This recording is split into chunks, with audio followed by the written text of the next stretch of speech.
गोस्वामी तुलसीदास जी ने हम सभी पर कितना बड़ा उपकार किया। और मुझे नहीं लगता कि इस देश में कहीं भी सबसे बड़ी अगर कंपनी है तो गोस्वामी तुलसीदास जी की कंपनी है। जिस कंपनी में इतने लोग कार्य कर रहे हैं, कितने लोग चले गए, कितने लोग कर रहे हैं, कितने लोग करेंगे। जिस सरल भाषा में गोस्वामी जी ने अवधी भाषा में श्री रामचरितमानस जी को लिखा, उस समय लोगों ने विरोध तो किया, पर उस विरोध का सामना गोस्वामी जी ने किया। और इस ग्रंथ को मेरे भगवान शंकर ने स्वयं प्रमाणित किया। काशी जी में गर्भगृह में जो जितने विद्वान थे काशी जी के, उन सभी विद्वानों ने बहुत विरोध किया। कितने बड़े बड़े ग्रंथ हैं, इतने बड़े बड़े शास्त्र हैं, वेद हैं, पुराण हैं, और फिर भी एक साधारण सा रामचरितमानस क्या है इसमें? हम इसकी अनुमति नहीं देते। पर लोगों की अनुमति से क्या होता है? जिस पर भगवान की अनुमति हो गई उसको सबको अनुमति देनी ही पड़ेगी। गोस्वामी जी ने किसी बात की चिंता नहीं की, यहां तक कि सब एक तरफ और गोस्वामी जी एक तरफ। जब भी हम कोई अच्छा कार्य करते हैं, धर्म के लिए कोई कार्य करते हैं, तो अनेकों बाधाएं आती हैं हमारे जीवन में, पर भगवान कहते उस समय तुम मेरे पर विश्वास रखो। प्रकाशी जी में एक से एक विद्वान,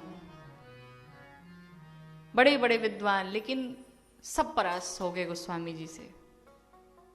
और अंत में जितने विद्वान थे सबने मिलकर के कहा कि हम तभी मानेंगे जब इसको प्रमाणित साक्षात महादेव कर दें। क्योंकि सबको पता था कि भगवान भोलेनाथ थोड़ी आएंगे प्रमाणित करने के लिए, पर भक्त का विश्वास निश्चल। गोस्वामी जी के पास संसार के जितने ग्रंथ थे सारे विद्वान लेकर के आए, और उस सारे ग्रंथों को लेकर के सबसे नीचे मानस जी को रखा और ऊपर से सारे ग्रंथ रख दिए और काशी जी के गर्भगृह में स्थापित कर दिया। गर्भगृह के बाहर वेद की ऋचाओं का पाठ करने लगे रात्रि जागरण के लिए, ताकि कहीं ऐसा ना हो प्रवेश करके गोस्वामी जी मानस जी को ऊपर कर दें। सभी बैठ करके पूरी रात पाठ करते रहे। एक विद्वान थक जाए तो दूसरा बोले, सभी पाठ करते रहे। करते करते प्रातः काल परिणाम क्या हुआ? जब विद्वानों ने देखा जाकर के गर्भगृह के भीतर, तो जो मानस जी सबसे नीचे रखे हुए थे वो मानस जी सबसे ऊपर आकर के बैठे हुए थे। और इतना ही नहीं, उसके ऊपर लिखा था सत्यम शिवम सुंदरम, सत्यम शिवम सुंदरम, सत्यम शिवम सुंदरम, सत्यम शिवम सुंदरम। ईश्वर सत्य है, सत्य ही शिव है, शिव ही सुंदर है। सत्यम शिवम सुंदरम, सत्यम शिवम सुंदरम। उस पर भगवान शंकर स्वयं आकर के अपना हस्ताक्षर कर गए। सत्यम शिवम सुंदरम लिख दिया बाबा ने।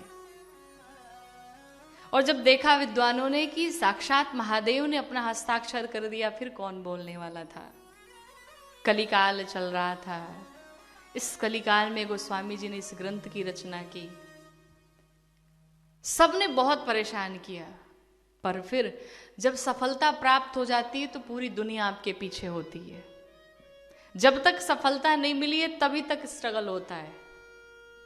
और जब उस ग्रंथ को मान्यता प्राप्त हो गई और वो दिन प्रतिदिन विस्तार करता गया, और आप सबको ज्ञात है कि आज किसी को वेद की ऋचाएं पता हो ना हो, वाल्मीकि रामायण का श्लोक पता हो ना हो, पर मानस जी की कहीं ना कहीं किसी को कुछ ना पता हो, पर एक चौपाई तो जरूर याद होगी। मानस जी की सारी चौपाइयां अवश्य लोग नित्य प्रति पाठ करते रहते अपने घर में।